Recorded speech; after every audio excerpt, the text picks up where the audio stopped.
Welcome back to Math 109 Plain Trigonometry. In this video we're just continuing to work through some more examples of trig equations. So for this one we're going to look at cotangent of x multiplied by cotangent of x plus 3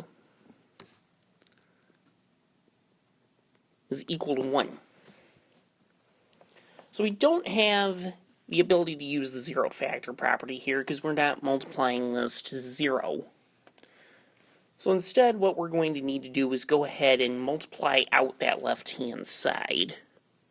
So that's going to leave us with cotangent squared of x plus 3 cotangent of x is equal to 1.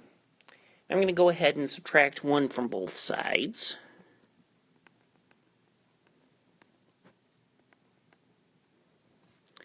So we get cotangent squared of x plus 3 cotangent of x minus 1 is equal to 0. And now, if this was an equation that we could factor, we could go ahead and do that at this point. Unfortunately, this equation we can't factor. So one thing I'm going to do to make what I'm doing a little bit more clear, I'm going to let u equal the cotangent of x. This is a technique called u substitution that will be very useful for you eventually if you take calculus.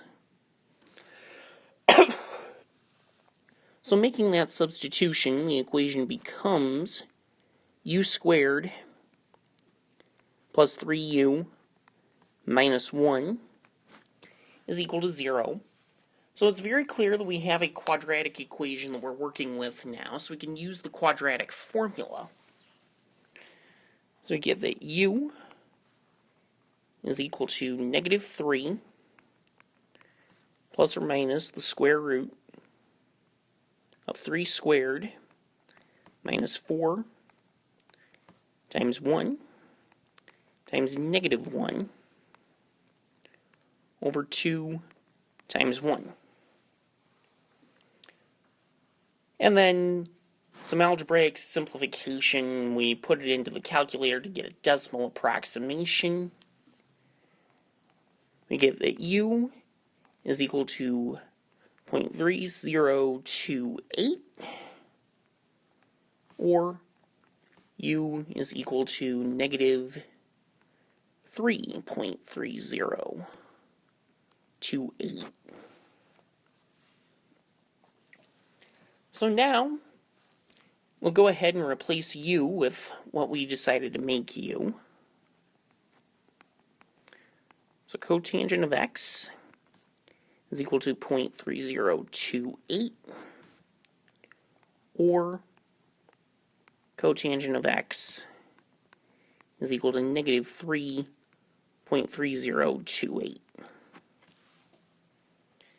So now we can go ahead and solve this. We don't know how to work a cotangent, so we're going to replace it with a tangent.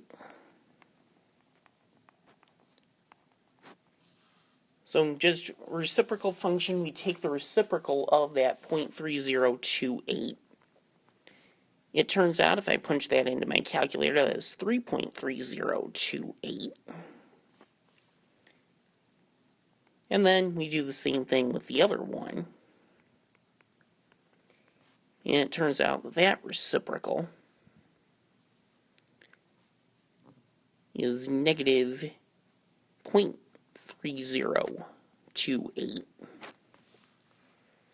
So now we can take the inverse tangent of both of those numbers.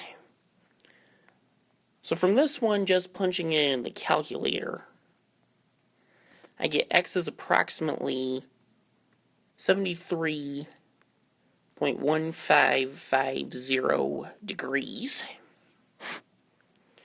Over here, I get x is approximately negative 16.8450 degrees. However, these are not all of the solutions in our interval. As a matter of fact, one of the solutions we got from here isn't even in our interval. So what we're going to do to find all the solutions in our interval is we're going to remember that the period of the tangent function is pi radians, which is 180 degrees. So another solution, using the one that's actually in our range, is to take that 73.1550 degrees and add 180 degrees.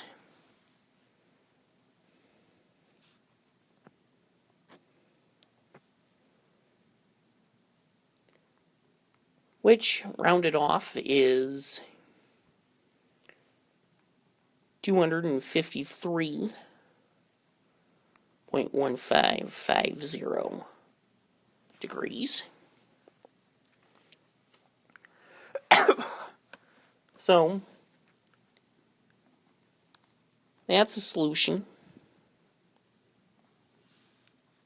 That's a solution. For the other solutions that we have to work with, we're going to work on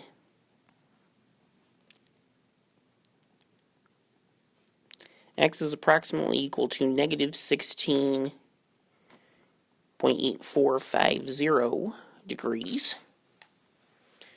Well, I can take the period of the tangent function being 180 degrees, so I can take that negative 16.8450 degrees and add 180 degrees. And that will give me 163.1550 degrees. So that's back in the range that we want it to be in. And we can again add 180 degrees to that. So we'll take another x is approximately equal to 163.1550 degrees plus 180 degrees. We come up with 343.1550 degrees. So we have 4 solutions here. I technically should be putting ors on each of these, just to indicate these are all different possible solutions we can get to that. So that'll do it for this problem. I'll have a couple more videos in this series looking at other methods.